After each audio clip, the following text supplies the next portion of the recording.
دوستو، خداوند کا کلام آپ تک پہنچا ہے۔ پلیز لائک اور شیئر لازمی کیجیے۔ God bless you. خدا ہماری پناہ اور قوت ہے، مصیبت میں مستعد مددگار۔ اس لیے ہم کو کچھ خوف نہیں، خواہ زمین الٹ جائے اور پہاڑ سمندر کی تہ میں ڈال دیے جائیں، خواہ اس کا پانی شور مچائے اور موج زن ہو اور پہاڑ اس کی طغیانی سے ہل جائیں۔ ایک ایسا دریا ہے جس کی شاخوں سے خدا کے شہر کو یعنی حق تعالیٰ کے مقدس مسکن کو فرحت ہوتی ہے۔ خدا اس میں ہے، اسے کبھی جنبش نہ ہوگی۔ خدا صبح سویرے اس کی کمک کرے گا۔ قومیں جھنجھلائیں، سلطنتوں نے جنبش کھائی۔ وہ بول اٹھا، زمین پگھل گئی۔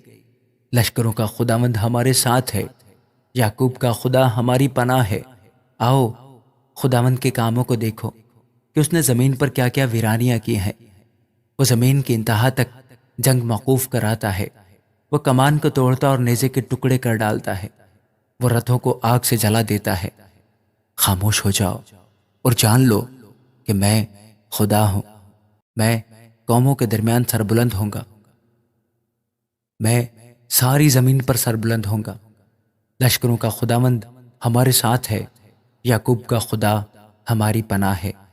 اے سب امتوں، تالیاں بجاؤ، خدا کے لیے خوشی کی آواز سے للکارو، کیونکہ خداوند تعالیٰ محیب ہے، وہ تمام روئے زمین کا شہنشاہ ہے۔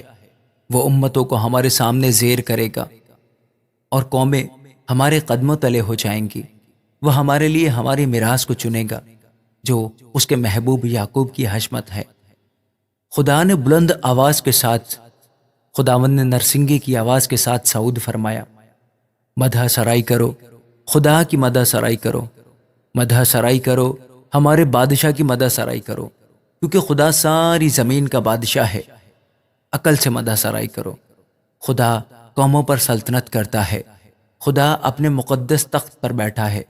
امتوں کے سردار اکٹھے ہوئے ہیں تاکہ ابراہیم کے خدا کی امت بن جائیں، کیونکہ زمین کی سپریں خدا کی ہیں، وہ نہایت بلند ہے۔ آمین۔